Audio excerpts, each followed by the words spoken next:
Hello, hello, hello, and welcome to MJ Live. We are going to get started in just a little bit. We're going to do our little preliminary introductions, and of course, we're going to play some music. So stay close, stay very, very close. We're going to go ahead and share while we are getting ready, while we're playing the music. We're going to play some music and share the post. That's what we do for the first couple of minutes. We're just 1 or 2 minutes late today, but we're all good to go. So come on in, get settled down. Let me share the audio. Let me share the music, and let's get this show on the road, as they say. All right, guys, bear with us, and we are going to play some music as we start. Let me know if you can hear the music. Give me a nod or a thumbs up if you can hear the music tomorrow. Awesome. All right, welcome, guys. Come on in, hello, she stole my thunder. It's been a while. It's been a while. How are you? Comment ça va? Melissa's back. Life is now fantastic. All right. Let's get in the zone. Tell your friends. Get my fan going. Tell your friends that we're starting. Let's jump on Facebook. Let people know that we are getting started. You can feel free to share as well tomorrow. Let us get this live over here.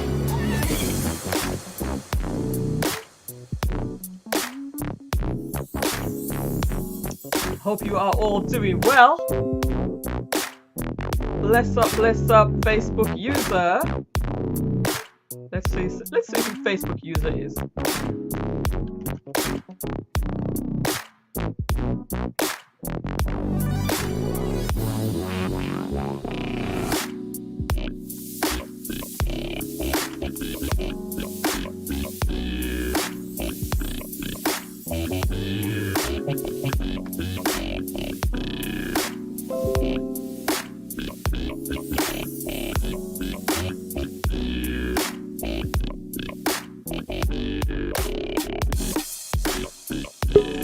Courtney Mellors. Welcome, Courtney. All right, our second guest is here as well. Can you hear me? Give me a thumbs up if you can hear me now. Awesome. We're good to go. We're going to get the show rolling in just a minute or two. Give people a chance to come in. Tell at least one person, guys. Tell at least one person. Two, if you can. Tell at least one person. What's going on, Courtney Mellors? How's the music going? It's been a while. I know, right? Awesome. That's good to know. Hey, Courtney, come over to YouTube. I know you've got a YouTube channel. Let me check out my YouTube channel. Feel free to come on in. That's where we're at these days, over on YouTube. We are live.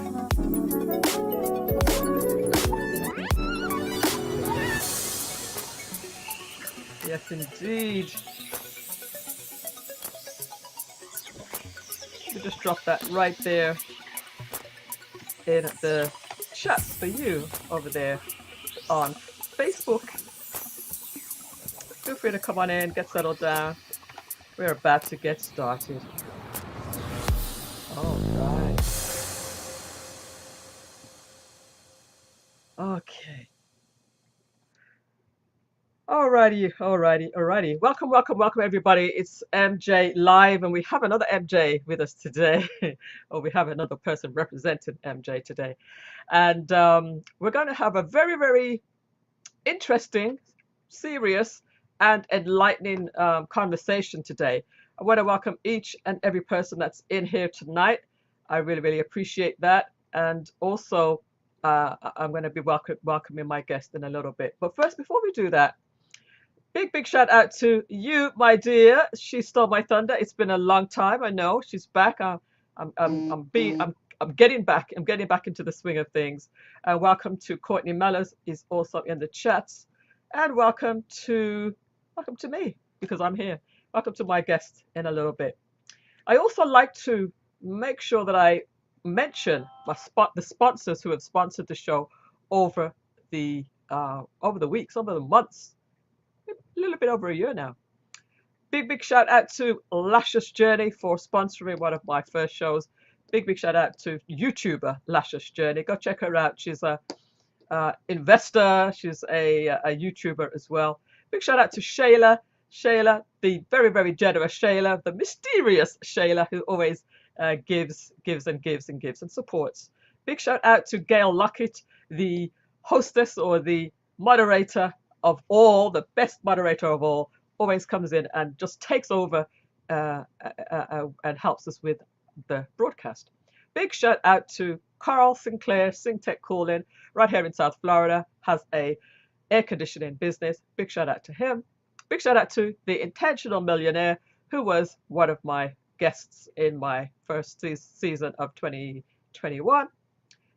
Big shout out to MSE Network, that's Megasouls Entertainment, for allowing me to broadcast on their station. Big shout out to the award-winning international recording artist Novelty, dear friend of mine, and amazing artist, multi-award winning, I should say. Big shout out to Sophia Sharif, always supporting, showing a lot of love at all times. And big shout out to Bernard S, another massive supporter. Everybody's such huge supporters of the show. And also big shout out to the most recent supporter and contributor and past guest is Misha's Nail. Misha, she was the last guest on the show, and you can see that by looking at my channel. All right, now that we've got those out of the way, welcome Aurel Ferguson. How are you doing? Tell a friend to get on in here, to get in. Thank you for sharing so far. She stole my thunder as well. All right, now that we've done that, we are ready to get started. But first of all, I'm going to bring up Tamara Dawes to the show. Hey, Tamara, how are you doing tonight? Go ahead and unmute yourself, and you are live on MJ Live. You can go ahead and unmute. There you go. You're in full control. You control. Sorry, hi everyone. How are you doing today?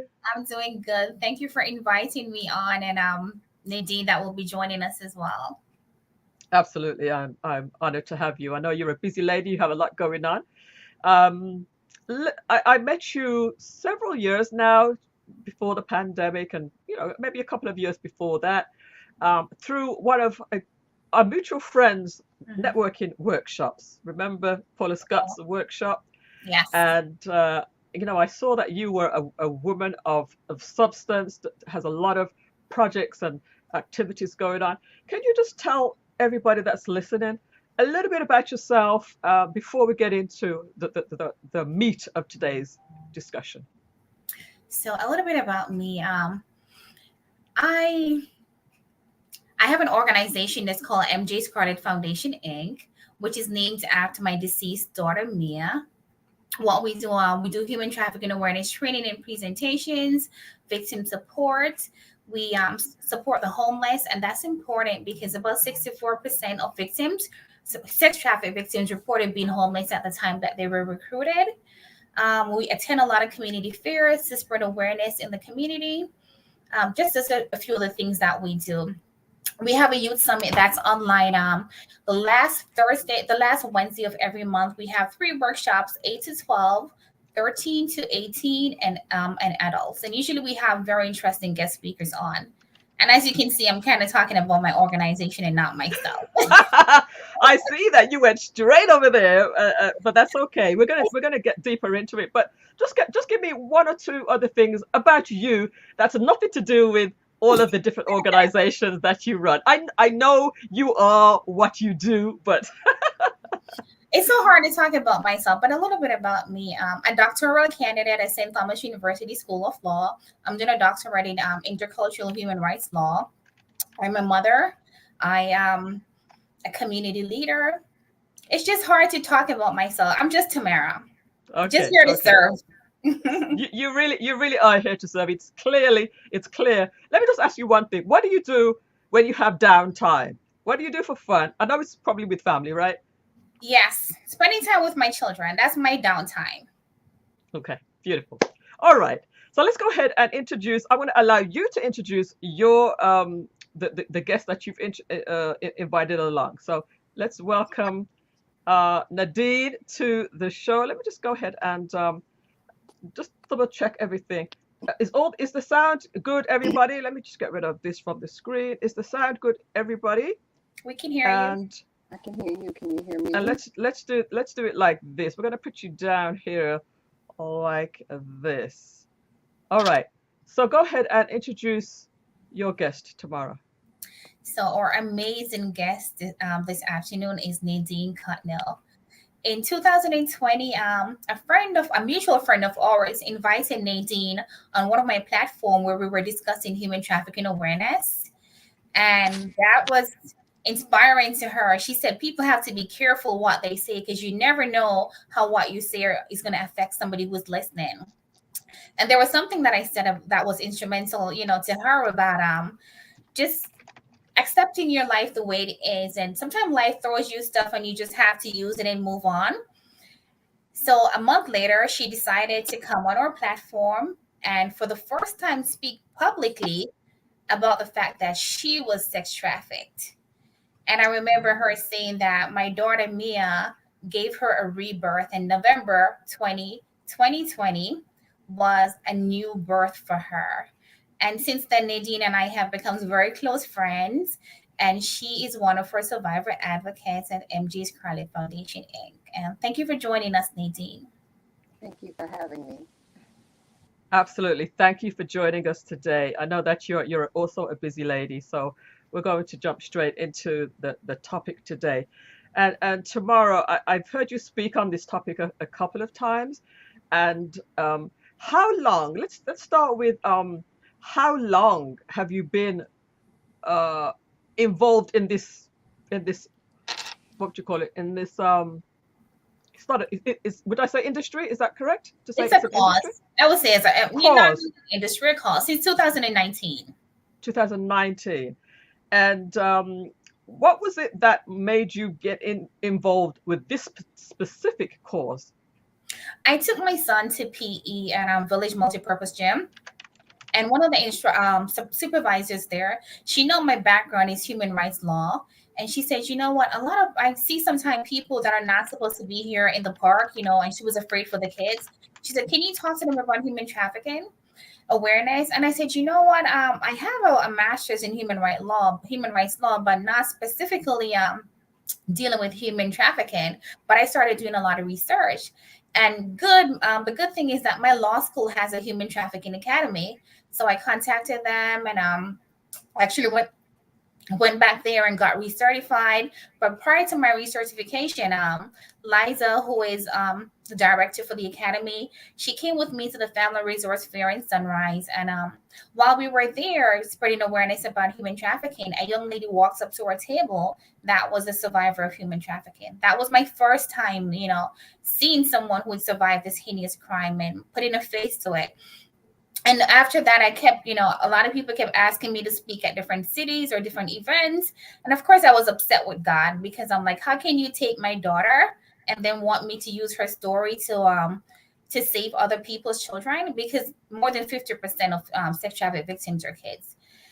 And it took a while, but I answered the call and God won the battle. But it was also very healing for me, too, to know that through my daughter's death, someone will be able to live. All right. So you have mentioned your dear departed little daughter, same initial as me, MJ. Mm-hmm. And I know that you're pretty vocal about it. Can you share a little bit about that experience of losing a daughter and under the circumstances how you lost her? Is that something that you can speak about? Yes, I can say that trauma is real. My daughter was healthy. She was vaccinated, and within 24, and not COVID vaccine, just a regular vaccine. She was 2 months old. respiratory distress. She was on life support for a few days, and then the life support was removed. It was very traumatic, to say the least. I did CPR on her when she initially went into respiratory distress before the paramedics came in. You know, the she got a pulse and she seemed like she was going to be okay. And you have a sense of hope that, they're able to get her breathing. She's going to survive. Just, a day later, you're told that she's brain dead and her organs are failing. And your educated mind just don't understand what is brain dead. 24 hours ago, she was in perfect health. Her pediatrician and I were laughing about her little navel sticking out. And he was telling my mom, he's from Colombia. He said, don't tie her navel down. I know that's, Alan style. And we laughed about it. And I couldn't imagine, like, how do you go from having a child being perfectly healthy to 24 hours later, you're fighting for your child's life? And all I can say is that trauma is real. Mental health is real. There were days when I was going through despair, through distress, anxiety, and all those things. And I didn't even know what was happening to me. But my sister, who would experience, just sadness and depression and all that stuff, she saw the signs in me, and she was able to tell me what to do and what not to do. And hindsight, they say, is 2020, but I wish I had talked more about what I was experiencing when I was going through all that stuff, because you're fearful that people are going to judge you when really what you were going through is normal. So all I can say to anyone is that mental health is real. And if you're going through mental health struggles, talk about it. Find someone, who you can trust to talk to about it, and find good ways of dealing with it. For me, walking was my therapy. I walked every day, and I cursed God in a good way. And I talked to him, and, he was my friend and my enemy at the same time, because I'm like, God, this is a daughter that we prayed for. My son, when he was 3 years old, he wanted a sister, and he named her Mia. And Mia means the wish for, or the love child, and I'm like, God, when he was 6-year-old, he got his sister, and that was like taken away from him. And the trauma of you're by your daughter's bed, watching her leave this world. And at the same time, you're looking at your 6-year-old son who refused to walk away. He stood there and watched the oxygen and the life support being removed. Wow. And while one child is killing you, the other one is saving you, because you find that you have to be strong for the one that is alive, because you cannot let this, this horrific incident ruin the rest of his life. Yeah. Wow. But through this organization, though, just helping people every day, you realize that, we're all just human beings that go through different trauma, whether it's a divorce or a loss of a job or loss of a child, or, we all suffer losses, but what do you do with it? And this organization has just been instrumental in my healing path. So you basically took all of the hurt and pain that you were feeling from losing your daughter, and you put all of that, your energy, into helping other people through this foundation. Is that fair to say? And how much time did it take you to do that, from the passing of your daughter to getting really, really involved in this project? So you have to understand that I'm from a family of altruistic people. Like, serving is what my family does. My sister and I, growing up, we would just, be mad with mom that you would give away the clothes on your back and walk naked. That's the kind of mom that I have. And now we laugh about it because I'm doing a doctorate in human rights law. So what are the odds? You're doing exactly the same that she was doing. And paid for it. How long, by the way, how long have you been doing this doctorate? Since 2018. Okay. Yeah, so I'm almost done. I just have my last submission to do, which I'm hoping to do next month, and then do my rigoroso, and then I'll be done. Yeah, I thought you were pretty close, actually. I thought you were pretty close. Yeah, I'm at the finish. Okay. God. So well, go ahead. So, it didn't take long for me to start this organization, because it's something I was already doing. It's just putting a stamp on it and connecting my human rights law degree to something that God really wants me to do. Okay. All right. So let us talk to Nadine a little bit.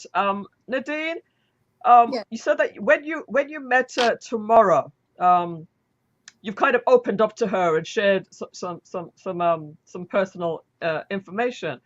What made you feel comfortable to share that with Tamara?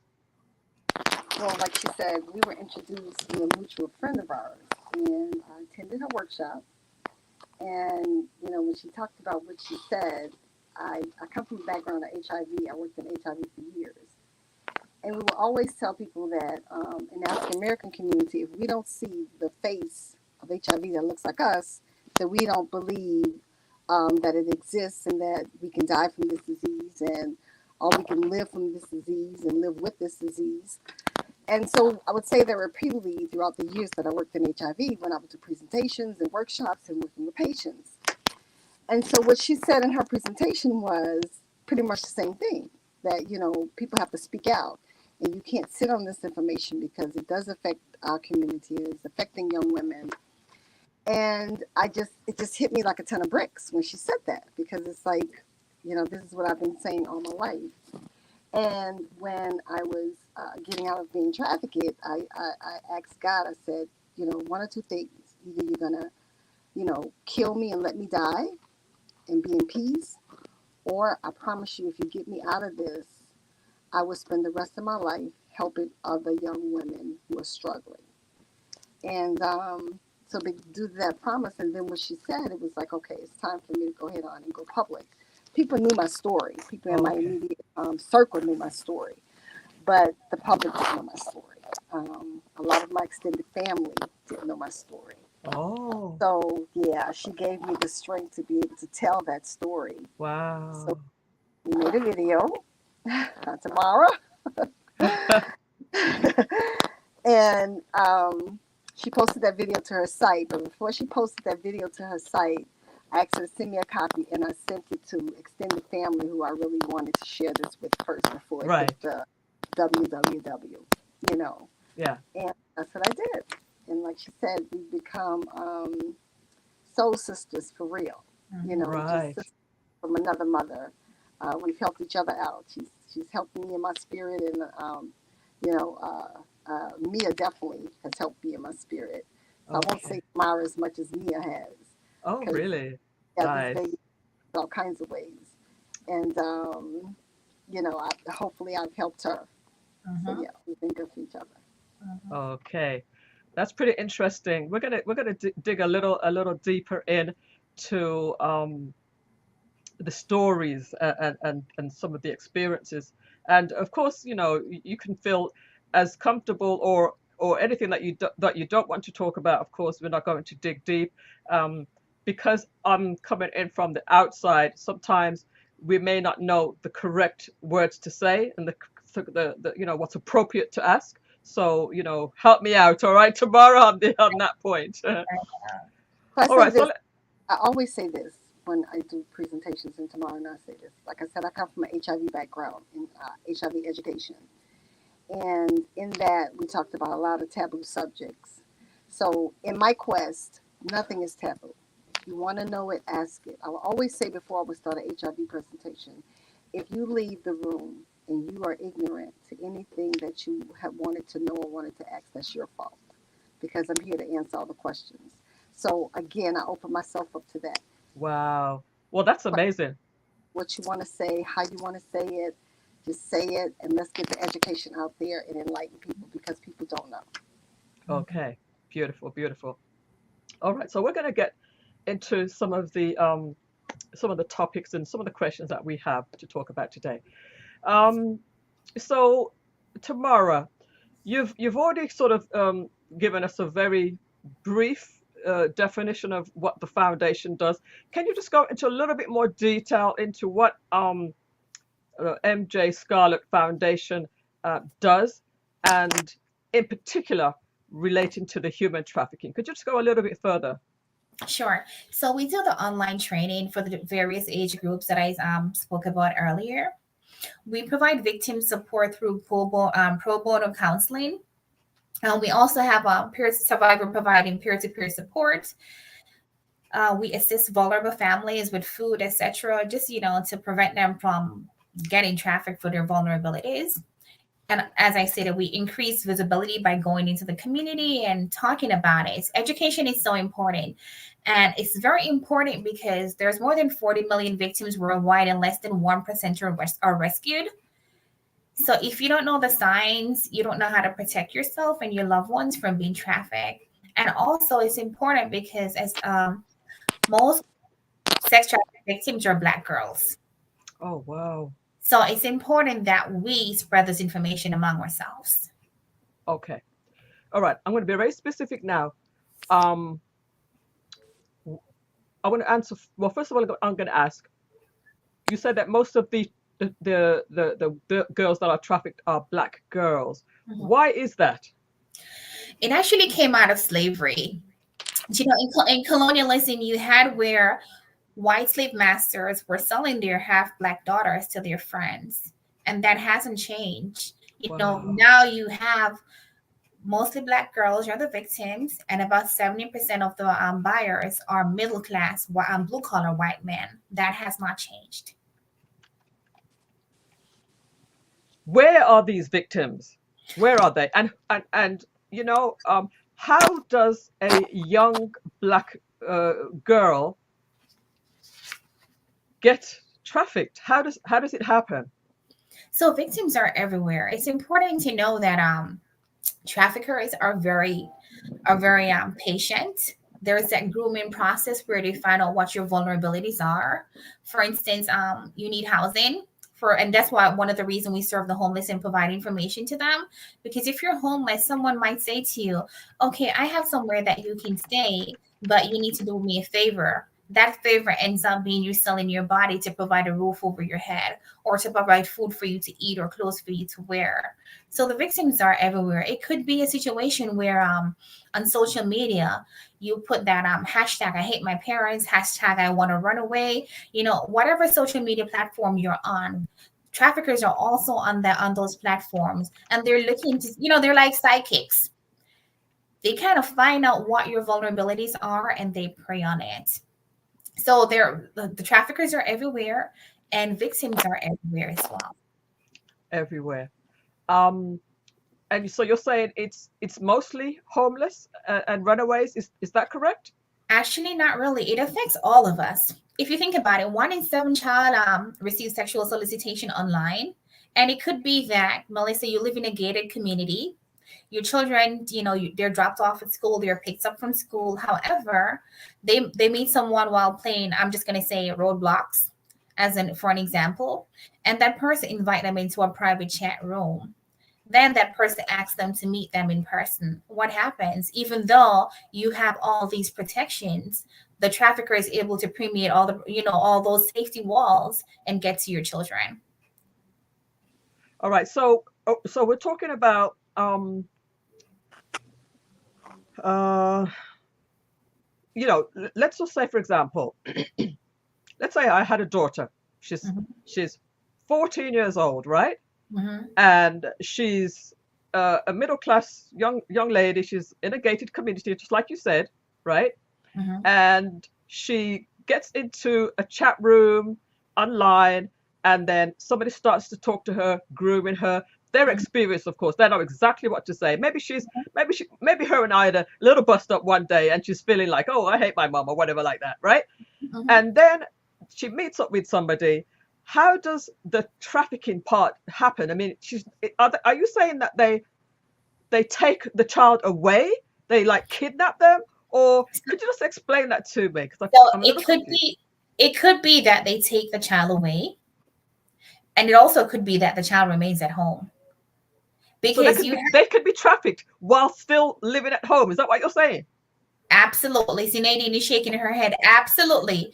Okay, so it could be where she meets up with her trafficker occasionally. And another thing with human trafficking is that a lot of victims don't self-identify. They don't even realize they're being trafficked. She Oh, they probably don't. thinks she's doing right. She probably thinks it's her boyfriend and she's doing him a favor.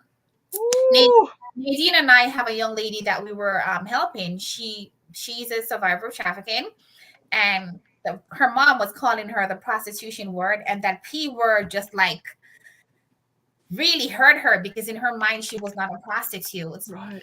And then she did not see herself as being trafficked because it was a boyfriend she's doing a favor for, you know? There's another young lady, she was trafficked by this guy she met in college. They dated for a whole year. She thought he was her boyfriend, but he wasn't. And he Okay. waited for a moment Yeah. to ask her to go out of town with him. And that's when the trafficking started.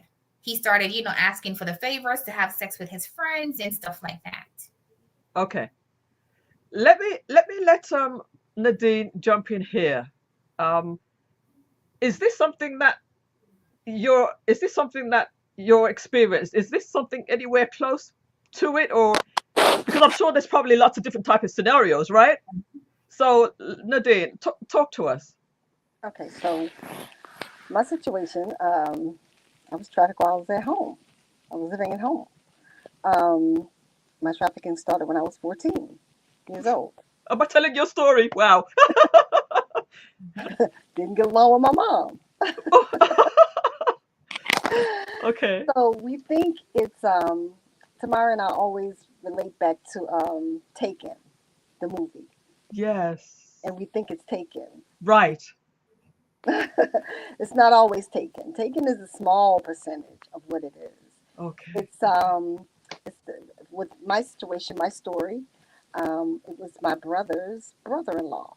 So it was my sister-in-law's brother.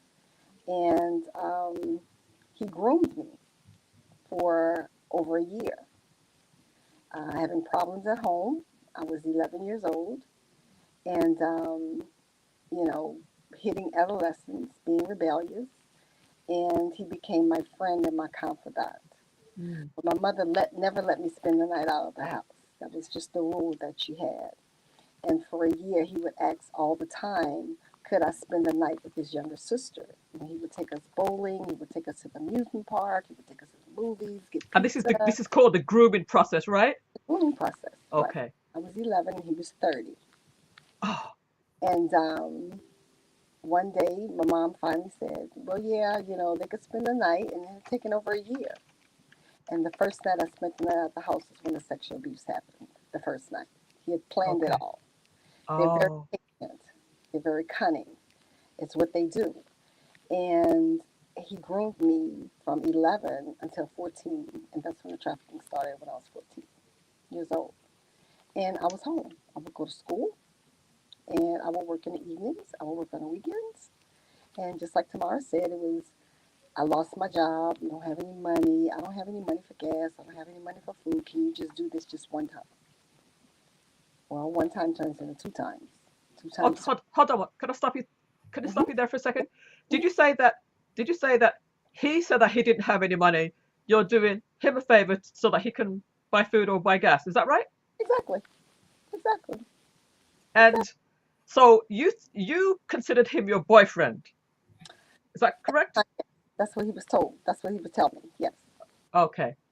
And you were, so between the ages of 11 and 14, it was just, what was that process like between the 11 and 14? Because there was no sexual contact between 11 and 14. Is that correct? No, the sexual. All right. There was. Night. Okay. The first night I spent the night outside the house. So he spent those years grooming me for the trafficking. Right. 14. Okay. Let me ask you this then. You said no questions off topic. No. At the age of 11, when the sexual abuse started, you're only young. You're only 11 years old, right? Mm-hmm. What did you think of what was happening to you at that time? You're very confused. You know, right. It's not right. Right. You don't feel comfortable all the time with it, but like Tamara said, it's different girls. My family, by no means we were poor. We were a middle-class family. Right. I had a mother and a father in the house. But I was going through adolescence. What they do is they find a gateway in. And that's why we talk to the teenagers about social media and about saying, I hate my mom, I hate my dad, my life is horrible. Because at that age, it is horrible. And how did you meet this man, this 30-year-old man, and you're 11 years old? How did you meet him? He's my brother's Oh, brother-in-law it's in the and I in the understand family. that it happens quite a lot in the family. In the family, exactly. And no one Woo! was. He was a monster. And then Wow. they threaten your life, and you're afraid of them. You become afraid. There is physical abuse. They threaten your family. They threaten to kill your mom. And you're 11, 12. You don't know that that's not the truth. If they've exercised violence with you, and you see the violence and what they're capable of, so you're fearful for your family. Um, it was to the point to where I would, sneak out of the house. Um, at that point, once he broke my mother down, well, then he had free reign to me. What do you mean he broke your mother down? What does that mean? Like for a year and a half, he asked, could I spend the night out by his sister at his mother's house with his little sister, and he would take us to the amusement park. It took him Oh, okay. over a year before she Got you, said got yes. you. And the night Wow. that she said yes is when the abuse happened. Well, then Oh, it was like it was okay. She would let me go. oh, So whenever he wow. wanted to exercise the abuse, he would just ask my mom, "Can she spend the night?" And mama said, "Oh yeah, where are you guys taking him? Oh, we're taking him to the movies. We're taking him, we're going to the amusement park. We're going, I'm order pizza for the girls, and and And when everybody was asleep at night is when the abuse would happen in the middle of the night. and you wouldn't say anything because he would threaten to harm your mom and your family. Is that right? Your family, right? And if this happened, then I go to jail. It'll be a big mess in the family, and And it's so all you're within the confused, family, so you kind of don't want to mess up the family. right? And you're very confused, you know. And so some people would say, your parents, where were your parents when this is happening, right? Some people may say that, and I kind of know the answer, but just speak on that for a second. Well, my situation is kind of different.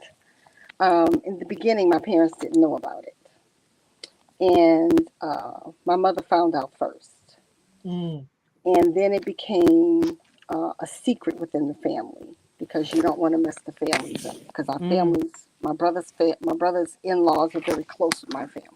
mhm. So it became more of blaming me for the abuse, saying that I needed to stop the abuse. I needed to stop him from doing this. Well, at that point, you're like Tamara said, it's Stockholm syndrome, it's brainwash, Mm. it's fear, it's all the entities involved, you know. Um, and so my situation became very, very complicated within my family. Mm. So my family knew about the abuse, but it was never reported to the police. And then Uh, when did when they I find graduated out from high about it? school, a week I'm after I sorry. graduated from high school, he kidnapped me and brought me to Pensacola, Florida. And that's where I worked in Pensacola, Florida until I got back to Louisiana. Okay, hold on one second, because I want to kind of figure out the timeline of how this is happening.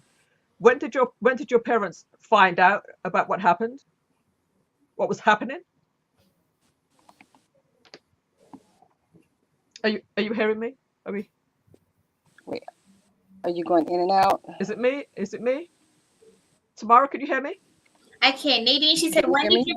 when did your parents find out that he Can you hear started me? trafficking you? I think it's her audio's going. Hmm. Nadine, if you can leave and come back, maybe. When did I find out what? Oh, yeah.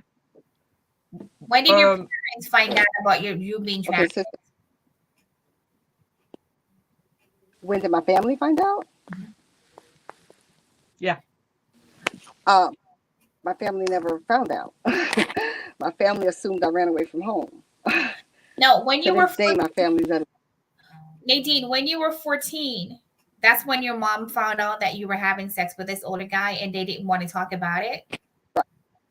And they didn't want to talk about it. Exactly. Okay. So it was at Exactly. the age of 14 that happened then. Yes. Okay. Okay. That my mom found out. But it had been Right. going on for years. Got you. Got you. All right. Okay. All right. We're going to take a pause for a second. We're going to take a little pause for a second. Um, I know you don't have too much time, but we're going to try to get as much through as possible through. But I just want to welcome Brian Henry to the show. Welcome Paula Scott, of course, to the show as well, and everybody else that's listening in the background. She Stole My Thunder, the amazing M and G, And anybody else that I may have missed, anybody that's listening in the background that's not showing their name, I want to welcome you as well. Feel free to come over to YouTube. That's where we are all interacting together. So we're talking with Tamara Dawes, who is the founder of J Scarlett Foundation. And also we're talking with Nadine, who is a I want to say survivor. You may have a better word for it. Survivor of human trafficking, and is helping other people now to know what to look for. So we're going to actually dig into some of those things, because at the end of the day, this is not just to talk salaciously about this topic. It's really to educate as well. It's a topic that I've never touched before. I don't believe, and I do want to kind of make sure that we do deal with some real issues. So let's just take a look at some of these comments here.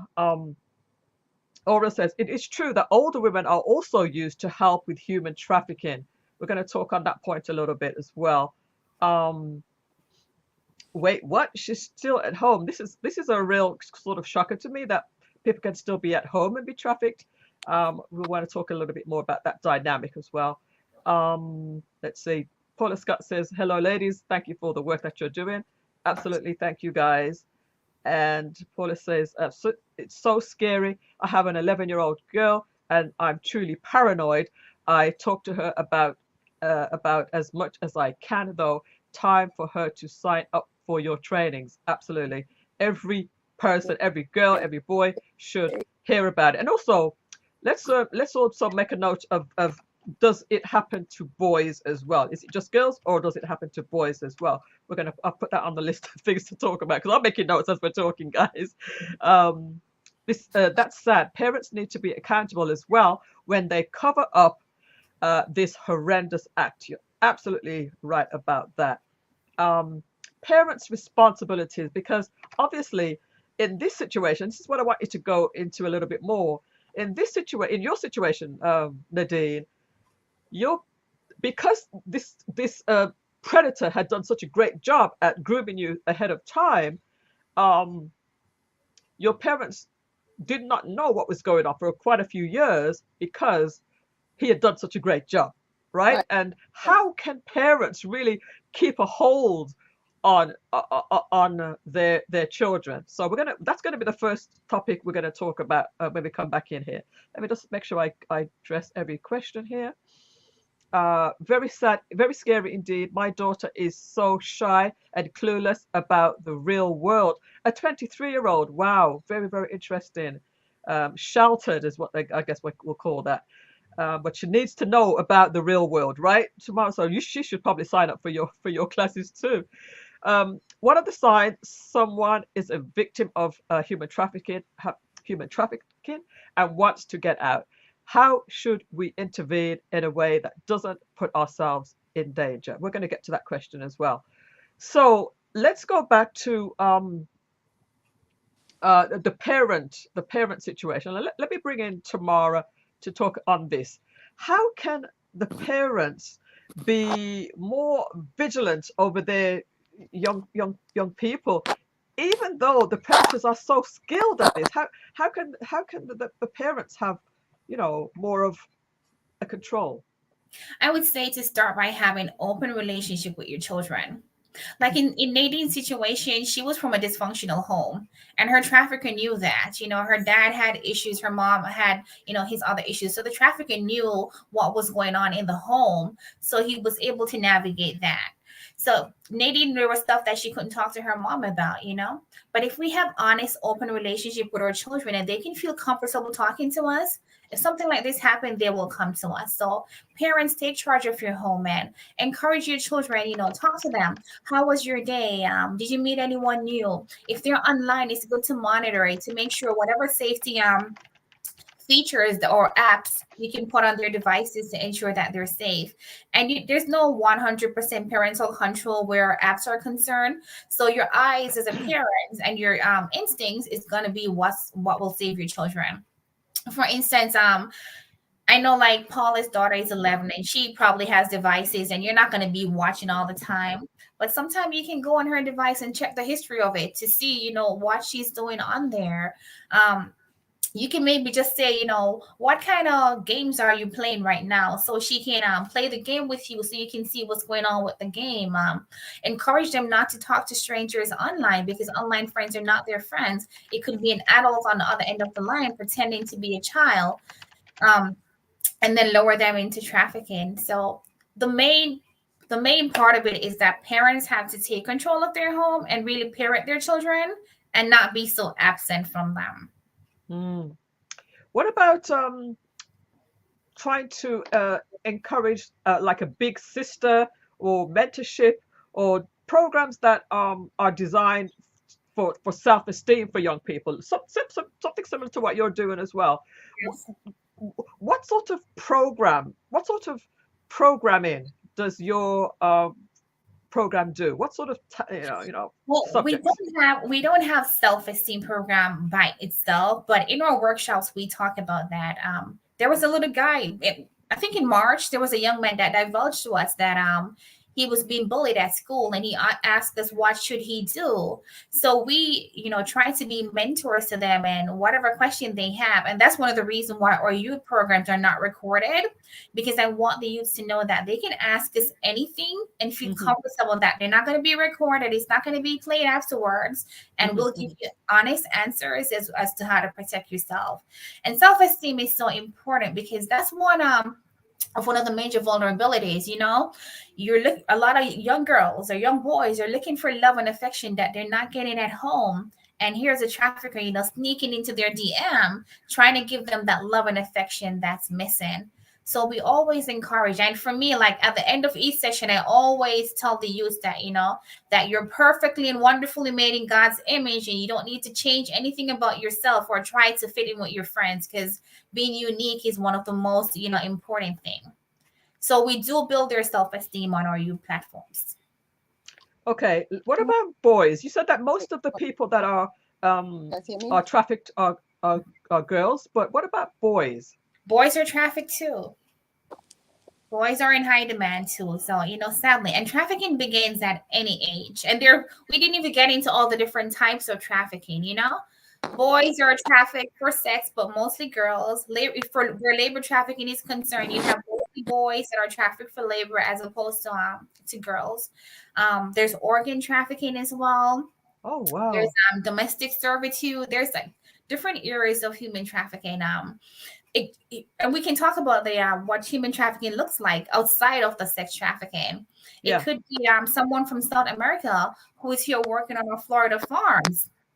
That he was brought over by someone who now telling him that, okay, you have to pay me back some money to bring you in the country, or you're gonna get deported, or I'm gonna report you to Department of Homeland Security. And this person is so afraid to be reported, not knowing that there's specific visas that's allotted to people who are trafficked.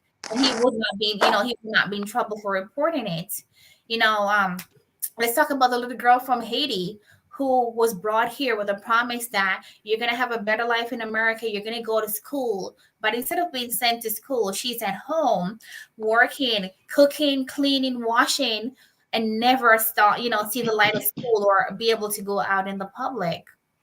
Let's talk Wow. about Connie, a middle-aged white lady who her dad at the age of 13, he was reading some magazines, and someone said to him, I have some magazines upstairs. Would you like to come and look at them? And when he went there, he was sexually assaulted by several men, and often victims become perpetrators.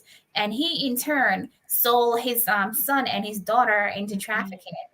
So there's just so many different kind. It could be an older lady working at a hotel, who their papers are taken away from them and they're not able to leave, as for them to work for cheap labor, or an older lady working in someone's home. It could be someone working in a strip club or a bar or a massage parlor.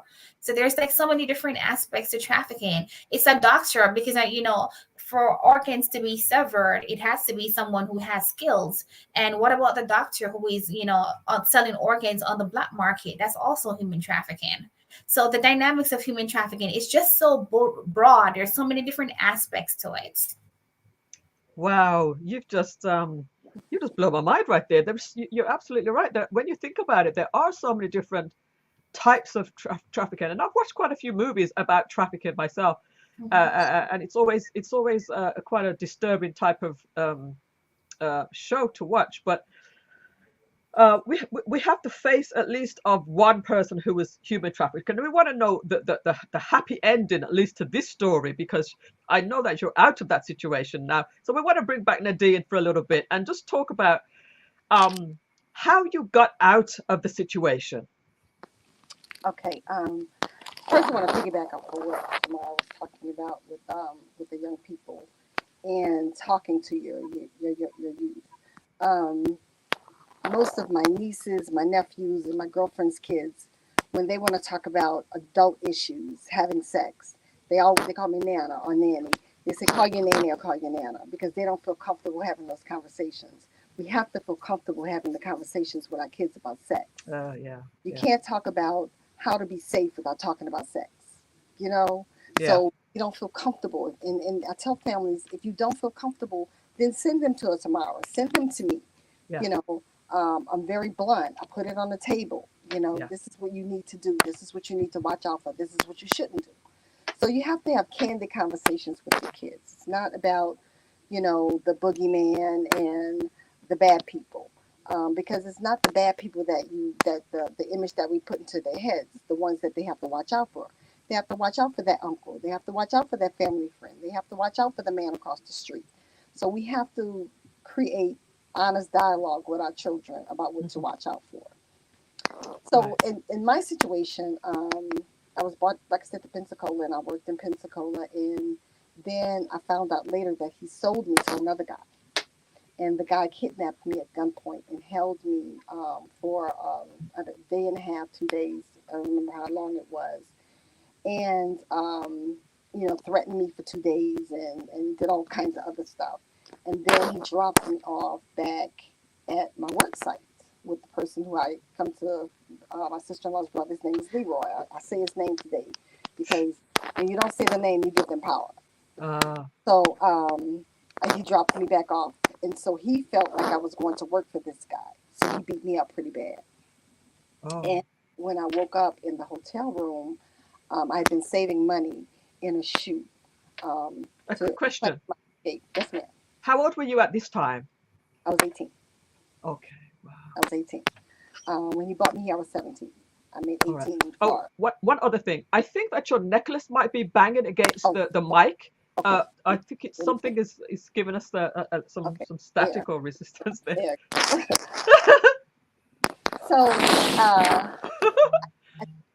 I was knocked out, and I remember waking up, and the owners of the hotel, it was one of these small hotels, a motel is what it was standing over me. And I remember falling back off to sleep, and because they were leaving the room, and I can feel the tears running down my face. And it was, I got an image the other night that it was stinging. I could feel the stinging. That's how bad my face was. So I Wow. woke up, I went to the bathroom, and I saw my face. And I was able to gather, some clothes because I didn't have any clothes on. I was able to gather some clothes and some things. And I went to the shoe where I had been saving money, and he had taken the money. He found the money, taken the money that I had been skimming off the top of my work, trying to save to leave. And I was able to crawl out of a window. And the bus station, the Greyhound bus station, I remember was right down the street from the hotel. And I started to run towards the bus station, and I met one of the girls who I worked with. And I was crying, and I asked her to please help me get to the bus station. And she kept saying to me, you're going to get us both killed. You're going to get us both killed. And she would call me Little Bitch. She said, Little Bitch, you're going to get us both killed. And I would say, please just help me. So she helped me to the bus station, and she left.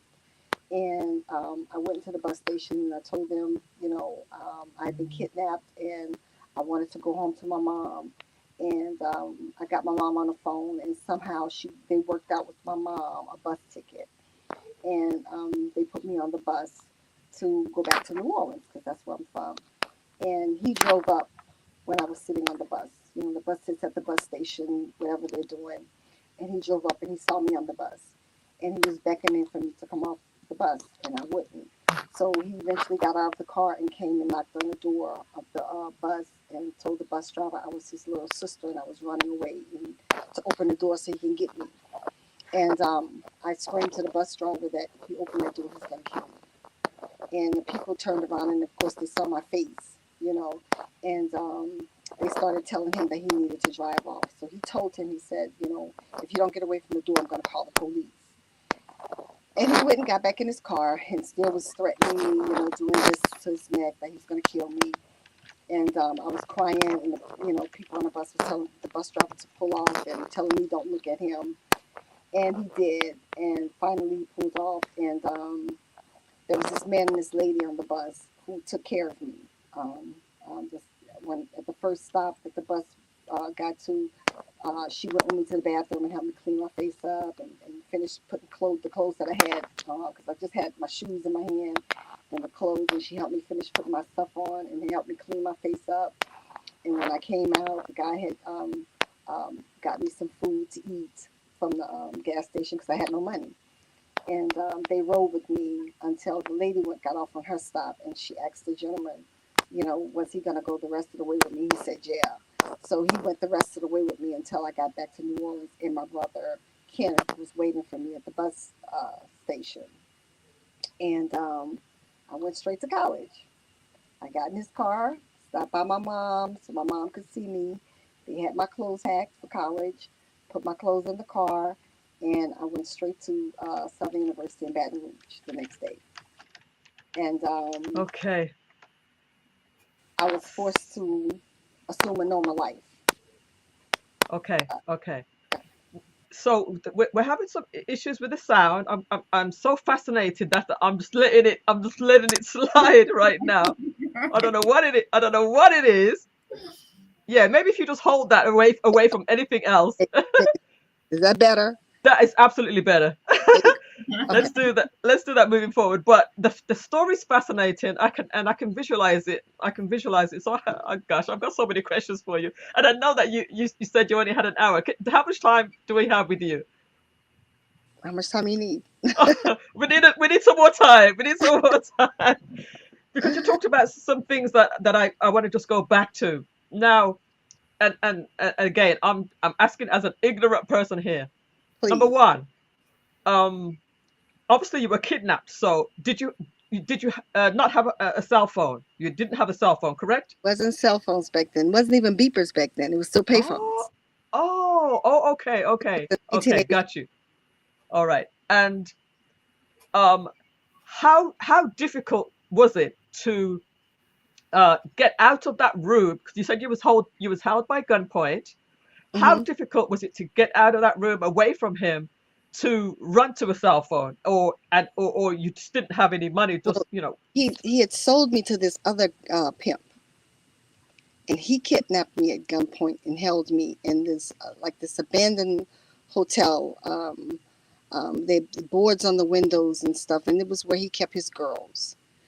And he kept me for like a day and a half, trying to, threatening me with drugs, to drug me if I didn't do certain things, if I didn't work for him. And then he blindfolded me on the last day and brought me back to the car and put me in the car and took me back. He raped me in the car before he took me back to where I was working. And then he put me out the car and he told me if I tell anybody, he would find me and kill me. But, right. So when I went to the motel where I was staying with Leroy, he opened the door and he I guess, the word on the street, the streets talk, that I had left with the guy voluntarily to go work for him. So he felt like I'd been working for this guy for these days, and that's when he beat me really bad, So that's what happened with that.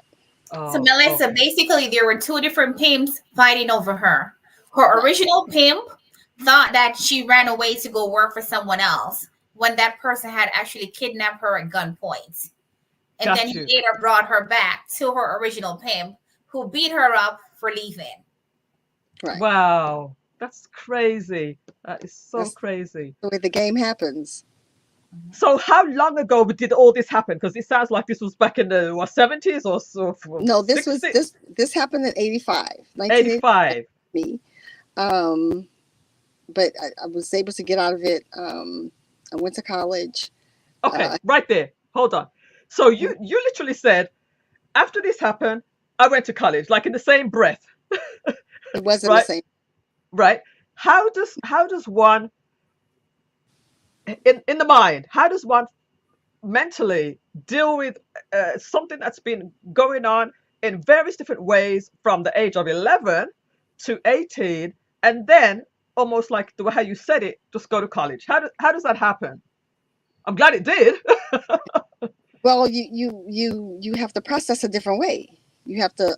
We talked about that in our workshops. That you have to, you have to assume another identity, Ah, because conversations that people have in college and experiences that they've had as teenagers, you can't relate to that. right, You right, can't of relate course. to your first time, like girls talk about their first time. You can't relate to that.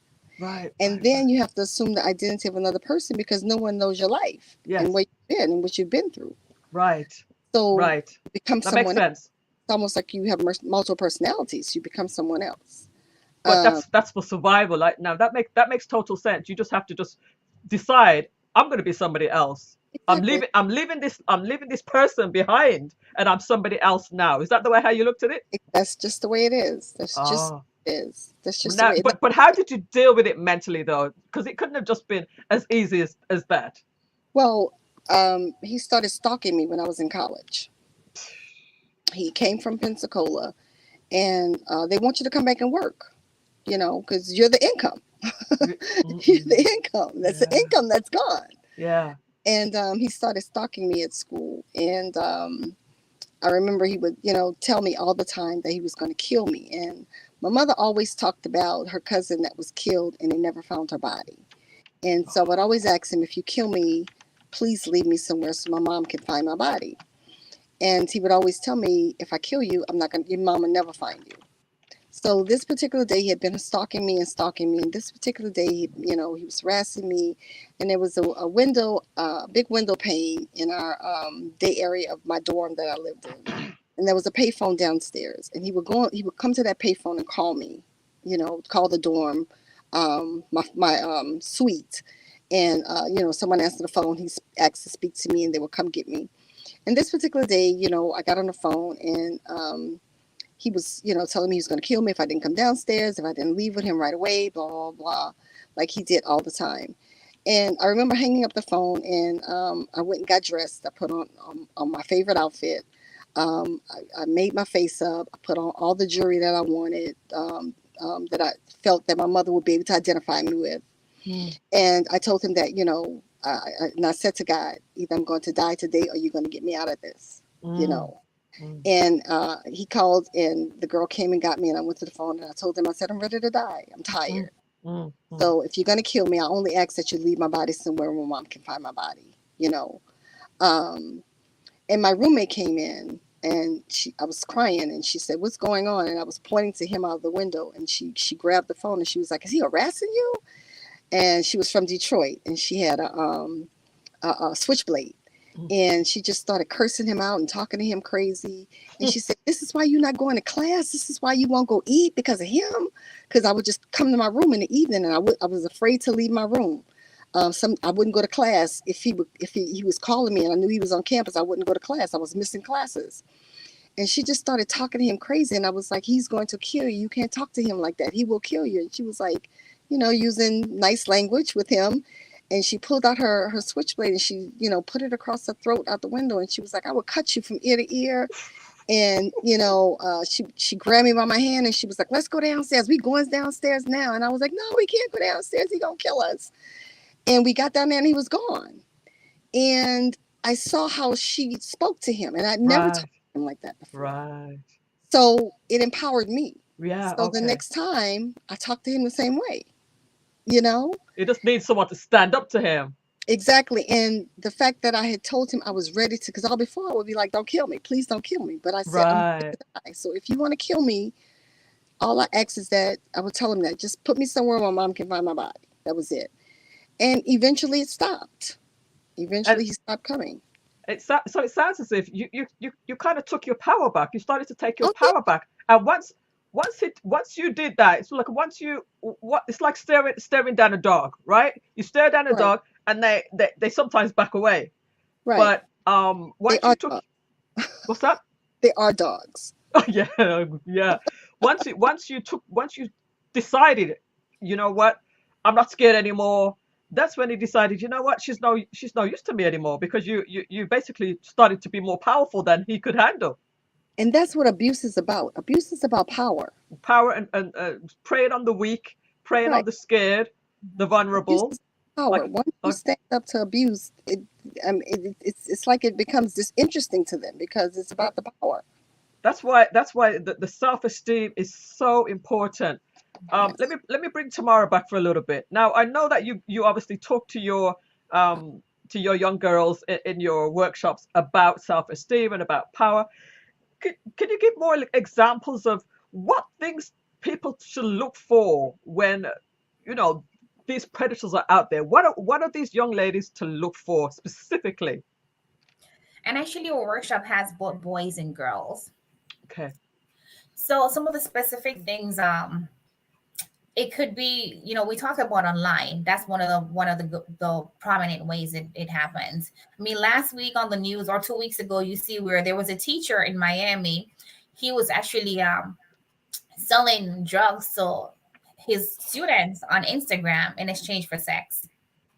And that's also sex trafficking. So Mm, some of the things that you can look at is this person trying to lower me away from my family? Are mm-hmm, they, wanting me to keep secrets? Like you meet someone mm, online and they send you a phone and tell you not to tell your parents that mm, they send you the phone or the camera. And then they start telling you to take pictures of themselves of yourself and send it to them, which they will, use and blackmail you. Because if you mm, tell anyone what, that we're friends, then I have these pictures and I can expose you. mm-hmm, So that's a big red flag. Or it could be some things that seem too good to be true or just that way. It's a summertime and you're trying to find a job and you see a job posted in the neighborhood, on a sign saying work $2,000 a day a month or $2,000 a week per mm-hmm, se. No experience necessary. That's mm-hmm, a big red flag. If it's too good to mm, be true, it's just that.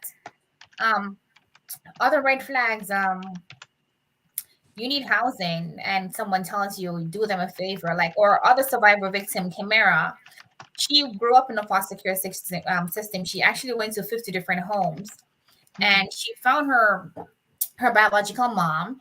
And after 2 weeks of staying with her mom told her she had to go. She had met this guy while she was staying with her mom, and she told him she had nowhere to stay, and that was her vulnerability. And immediately he said, "You know what I do?" She's like, He said, "I pimp hoes." And her vulnerability was not having anywhere to stay, so she mm, became one of his preys. Children online, you're just looking for love and affection. You're mad with your parents and you post these things online, and traffickers are looking for all these hashtags every day as well, and they try to befriend you. And then and sometimes it takes months, years. mm, They'll try mm, to befriend you and then they'll buy you a ticket and say, "Come spend some time with me." You might never see your parents back or your family back. mm, mm, And there are traffickers that, like Nadine, will bring their victims to school, or the victims live at home. Nadine had a situation where her daughter had a friend in high school, and Nadine kind of suspected that young girl was being trafficked because she was being picked up by different cars each time. mm, And she was actually trying to recruit Nadine's daughter into trafficking, but because of Nadine's experience, she knew the signs and was able to warn her daughter. So that's the other thing too. Victims become recruiters. You're mm, in high school and you have a friend that all of a sudden they start wearing the most expensive clothes, have the most expensive phone, and you don't know where they get it from. But then I said, "Nadine, I like your phone." And Nadine said, "You know what? My boyfriend bought it for me and he has a friend." Now, Nadine hook you up with her boyfriend's friend, then you don't know that that's a trafficker. And that's the easy way of you becoming a victim of trafficking yourself. I know Oral asked in the chat about older women being recruiters, and that's very common. In the case with Epstein, you see that it was his girlfriend that was going out there and pretending to be, like a mother figure. So these young girls will offer them nice stuff, and then she lowered them to the home and then lowered them to the islands, So those are some of the signs that you can look for. And it goes back to being confident. It goes back to having self-esteem. It goes back to something just seems too good to be true. It's just that. And then it all boils down to the home and having a good relationship with your parent or guardian or a trusted adult. And now we ask the question, who is a trusted adult? Because you would think that a police or a doctor is a trusted adult, or a pastor. But now in the news, you see a lot where traffickers or police or doctors or pastors, So who is a trusted adult? Someone that you can confide in, someone that will keep you safe. If something makes you uncomfortable and you say to the person, they're going to listen to you and try to address that and take away the discomfort or take you out of that situation. So the key thing is to be that trusted adult for your children or whoever you're in charge of, and for adults too, because remember that adults are trafficked as well. So it's being careful. If you meet a guy online or even in person, try to figure out who his family are, who his friends are. So try to, have mutual friends in common so that you're not just going away with someone that you don't know or know of their background per se. So those are some of the things that I would say that would be good to protect yourself and your children. Really, really, really good suggestions there. Red flags. Somebody gives you a cell phone, tells you to keep this a secret from family members, luring people away from their family, taking pictures that can be used as for blackmail. If a job's too good to be true, it probably is too good to be true. People that are needing of housing, homeless people, doing people favors, people with low self-esteem. The list goes on. The list goes quite in depth. And for you to be doing this, Tamara, I tell you, let me say this also. Yeah, let's go ahead. My daughter's Tamara told you the situation with my daughter and one of her friends. And one of the most difficult things, like I said, is to talk to your kids very, candidly about life and about life issues. And I remember when she started talking to little guys on the phone from school or whatever. And people say, well, you let her talk to guys on the phone, at the time, she may have been about 14 or 15. And I said, yeah, you want to know who your kids are talking to. And my daughter's almost 19. She'll be 19 Saturday, actually. And, if she's on a FaceTime with a guy, I want to know who he is. So I pretend to be like, oh, who's the little handsome guy you're talking to, And she'll say, Mom, it's Jared. And I'll say, oh, let me see Jared's face. Jared, let me see your handsome face, man. Let me see how good you look. Right. I can know how he looks. Right. Right. And, she's like, I'll say, hey, where my boo Jared at? He not on the phone with Jared tonight? And she's like, nah, I ain't talking to him anymore. Well, why not? Why aren't you talking to him anymore? Right. So I can know what happened. Stay involved. You have to stay involved with your kids. She's like, oh, everybody's your boo who I talk to. And I'll be like, yeah, they all my boo. I understand. Well, from your point of view, anything that Tamara hasn't mentioned, are there any warning signs or any tips that you would give as somebody actually who's gone through this experience? What would you say if you were to give some advice? Pretty much the same things that she's covered, just know your kid, know your kid's behavior. Things change. We're dealing with an incident now with my great niece who was abused by her father and in the family. And, the first thing, her mom knows my story and talked to me, and she called me and she said, Nana, she's acting different. And I said, something's wrong. So you have to just know your kid and don't be afraid. It's painful. It is. But don't be afraid to acknowledge and address the issue. Okay. Now, your particular issue, of course, it did happen many years ago. Are there any long-lasting effects of what happened to you? Oh, yeah, definitely. my Facebook page, my book that I'm writing is The Book Don't Match the Cover. Ooh, and I was gonna ask you if you're writing a book because this Yeah. is I can see the movie already. The book don't match the cover. The So book don't people match who the know me cover. would never know my story, who hear my story. My Wow. nieces, my nephews, like, oh my God, because for so many years you have to stuff, and it becomes layered. But that's your life. That's a part of your life. It doesn't define who you are. It didn't define. I'm a Right. nurse. It doesn't I have a define who you degree. are. Let me ask Yeah. you this. What did you become from from you went to college and you matured into life. Tell me a little bit about who you are today because I'm that didn't a define nurse. who you're a nurse. I'm a nurse. You're a nurse, so you're in a profession that Right. actually helps people. Now, probably I'm a being a middle. nurse, you might even see some things come across your day-to-day life is that you can see because Oh you've yeah. been there. Is that right? Well, I work in foster care.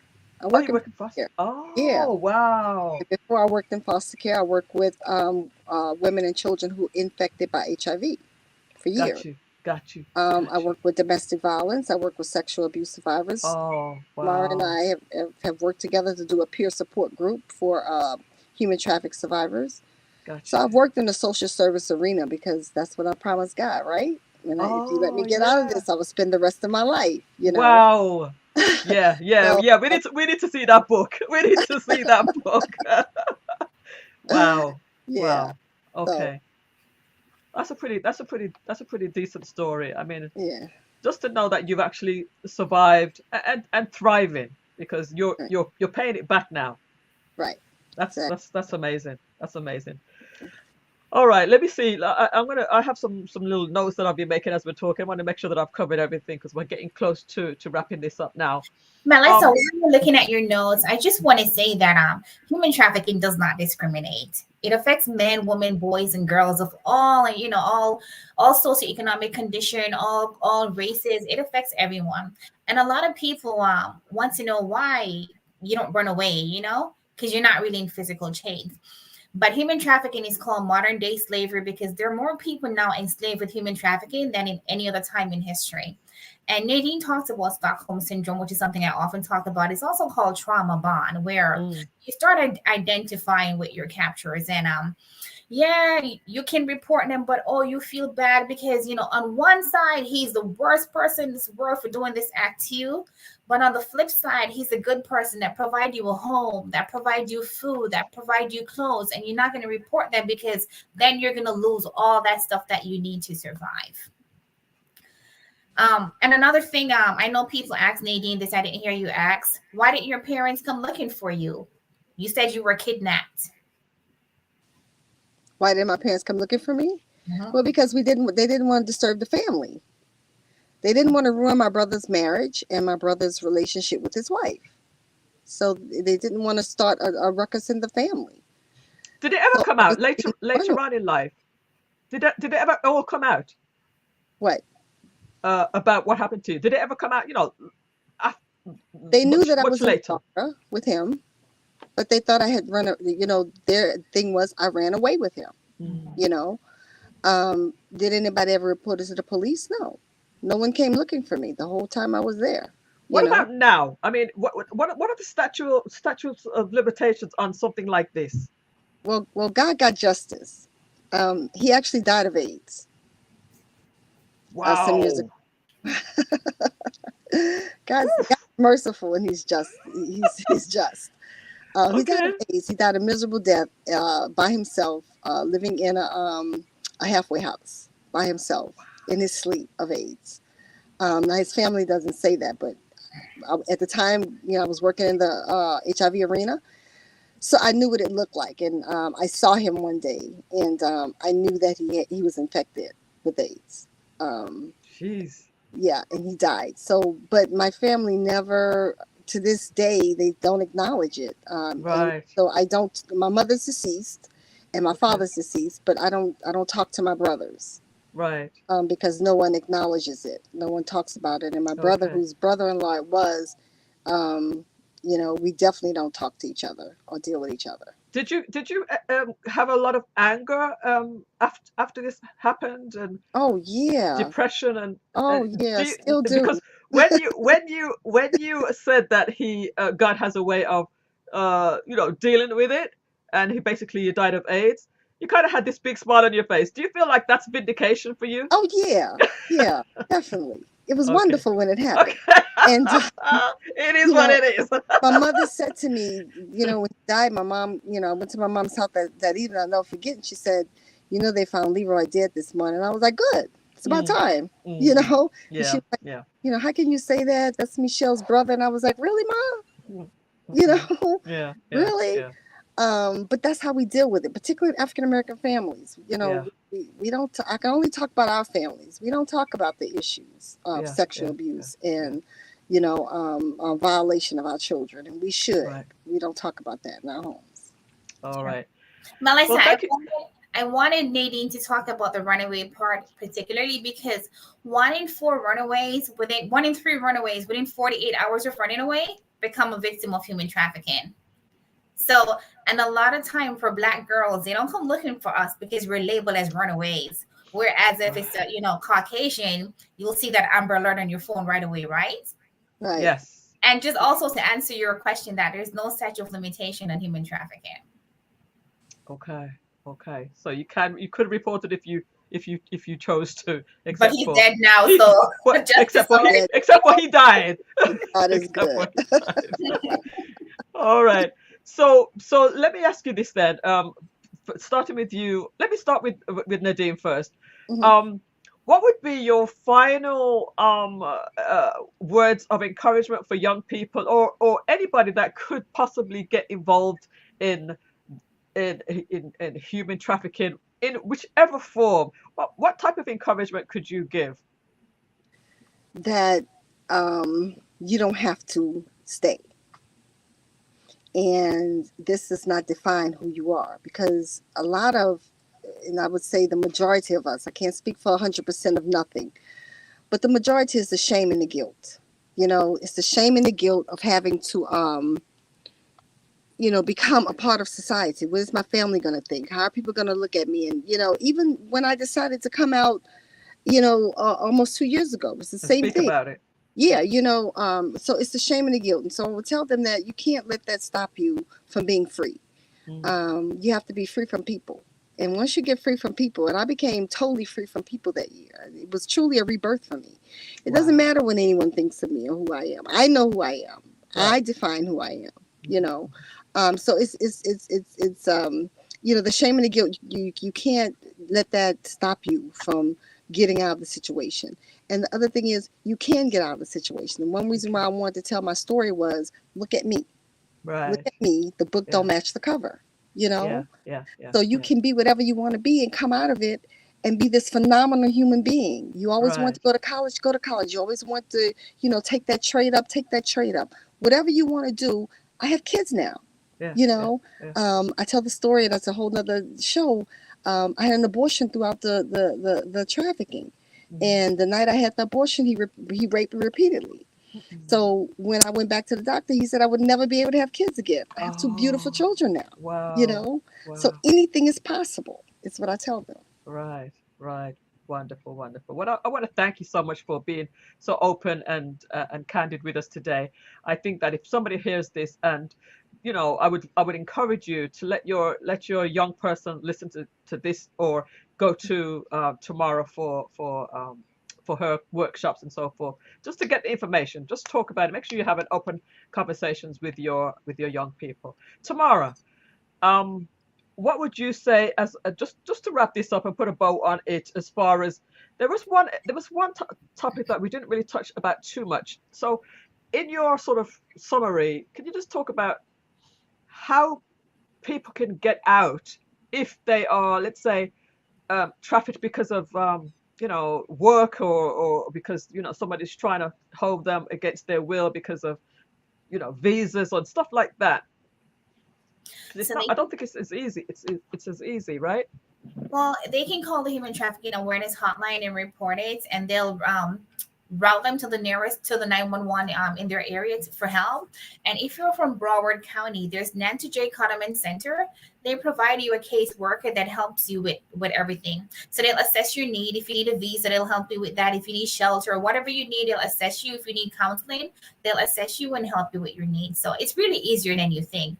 The hardest part is getting out. But like you said it before, some of them don't realize that they're even being trafficked, right? Exactly. So to let them know what really trafficking looks like. It's the mental chains. It is the mental chains. And remember that the brainwashing is real.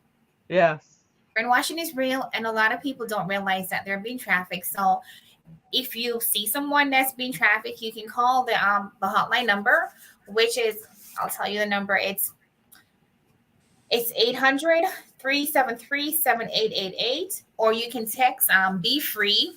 That's BEFREE, which is 233-733. And you can receive help. There's a lot of different agencies out there that can help you. You can call my number, 954-397-4444, and we can give you a referral to Nancy J. Cotterman Center, or we can help you to find ways to get out of this. You know, it's not your fault if you're being trafficked. You know, you were tricked, you were lied to, or you felt that you needed to do this when, there are other ways out. So help is there if you need it. Absolutely. I think I heard you. Were you saying something there, Nadine, or were you just echoing what Nadine or what Tamara was saying? I just echo. That's why we work so well together. Okay. All right. So let's just go back to the comments again. I want to thank everybody for tuning in tonight. Oh, one other thing, Tamara. I know that you just had a fundraiser. I know that you do fundraisers every now and then. Are you still in fundraising mode? Yes, we are definitely in fundraising mode. So you can go on our website, J Scarlett Foundation Inc.org, and give a donation. We'll really appreciate it.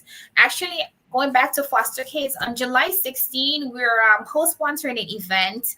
It's going to be at Collins Park to help foster kids. It's going to be like a fair for them, a summer fair. And we do need products. We need hygiene products. We're looking for food as well, like snacks and juice and water. And it's important because foster kids are at risk for being trafficked. So we want to be out there to give them the different items, and also to spread the awareness about human trafficking, so they know the signs to look for, and also that they know where to get help if they need it. That's awesome. I'm gonna play. I'm just gonna just show the your foundation card here. Here it is. Here. This is the information. This is the event that you had in June. What's the date? So this was 2020. So this was 2 years ago. This was 2 years ago. Where did I get this from? The information is still the same. There you go. The information is still the same. And then I also want to play a little video, which will just give some context.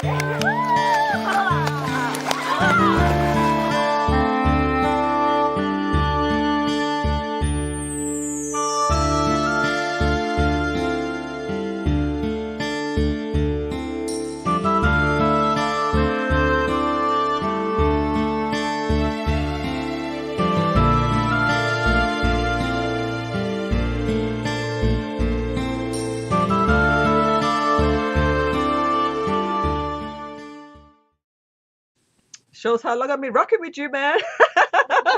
It shows how long I've been rocking. We love you. Oh, absolutely. Listen, it's been my absolute pleasure to have both of you here today. It's been quite a nice surprise to meet you, Nadine, and you really helped to open up our eyes on some things, and certainly me. And I'll tell you what, it's having putting a face to it, and somebody who's just so amazing. You're in your right mind. You're a contributing adult to this society. Because to me, I'm thinking to myself, somebody who has gone through such trauma, they're a basket case. You know what I'm saying? They're just not in a good place. So I'm glad to know that you're actually doing well. You're thriving. So God bless you, and so, Thank you. it's a shame that you went through that experience, but I know that you're able to help a lot of people because of what you had gone through. Definitely. The And book don't tomorrow, match the go ahead. the book don't match the cover. Okay, when that comes out, I'm gonna have you back again. All right. Definitely. All right. And Definitely. Tamara, I want to just salute you, my dear, for the work that you're doing, because I know that this is not easy. I know that even though it was started, the foundation was started under, you know, tragic situations. You've just dug deep within yourself, and you've birthed a a foundation that can help so many more people. So, you know, J Scarlett Foundation, salute to you for that. I just want to bless you for you and your family, and your little man as well, and your big man, Thank and your family. I just want to just give you lots of blessings there, and let's just keep doing what we can to make people aware of the situation.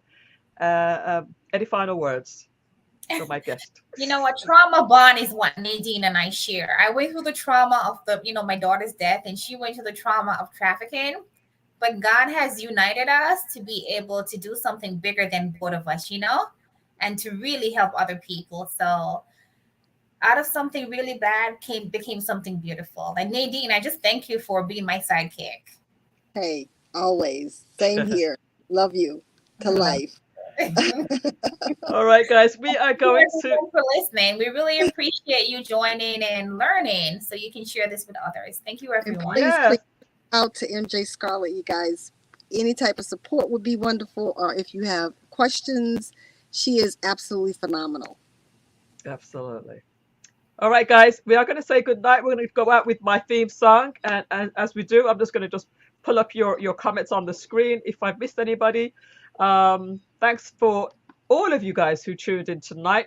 She Stole My Thunder, the Facebook user, let's see, Orel Ferguson, of course, big supporter. And it wasn't too long that we saw each other, Tamara and Orel and Paula Scott. At another one of your events, another one of your projects that you're doing. Big shout out to the amazing M&G. Big shout out to Paula Scott, of course, and also Mary Ma, Coach Mary, big shout out to Coach Mary, celebrating you all for always speaking up and raising awareness on these delicate but necessary conversations. Big shout out to Misha's Nails. Misha was on the show the last time I had a show, so go check out my archives as well. Big shout out to Marva Riley. Hey Marva, RN. And she has a recipe book, and she has a health book as well. Big shout out to Facts and the Uncomfortable Truth with Bernard S. Big shout out to him. Really supportive person.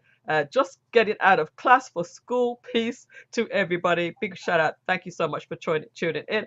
Go check him out also on YouTube. Most of these people here have YouTube channels. Big shout out to Simon Hectic. Simon Hectic coming through. Good to have you here. Melissa, pull through on Saturday. What's going on? Let me know what's going on. All right. Big love to everybody here. Let's go out with some music, and thank you again, Tamara. Thank you again, Nadine. Guys, if you're just coming in, go ahead and watch this from the beginning. It was a very delicate but very necessary conversation about human trafficking. Talk with Tori just rolled in. Talk with Tori. Nice to have you. Welcome. Good to have you, and it's great to see you doing so well with your YouTube channel as well. Thank you so much for tuning in tonight. All right, let's go out with some music. And let us just jam it a little bit and just say our good nights. Here we go. Add that to the stream and play some music.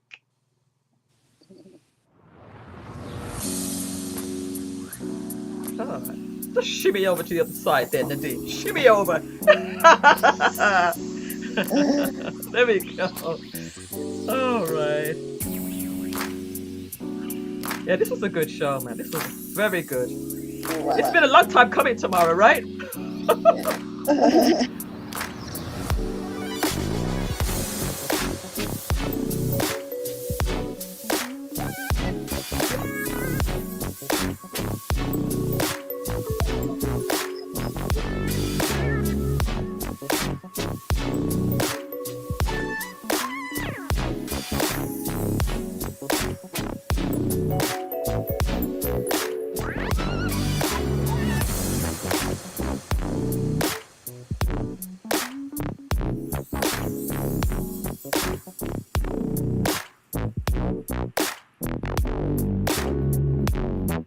Yeah,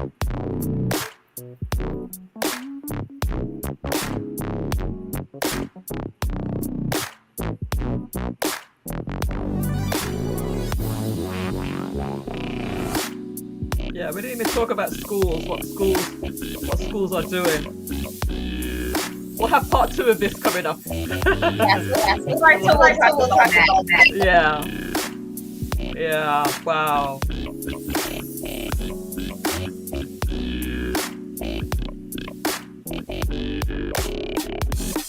If you have any flyers or information that I can post on my page, Tamara, just send it my way. Okay. I will. Thanks for your support, MJ. No problem. All right, everybody. Have a good night. Take care. I will see you on the next MJ show. Definitely tell a friend to tell a friend. Get people to come back to my channel. I know I've been away. I've been a bad girl. I've been a naughty girl. I'm sorry for coming in late. Just saw a notification. I will watch the replay. Really appreciate that. Talk with Tori. You guys go check out Talk with Tori. He has a game show too. He has amazing games and stuff like that. Great show. Thank you, ladies. All right, guys. Good night. Have a wonderful, wonderful night, everybody. Bye.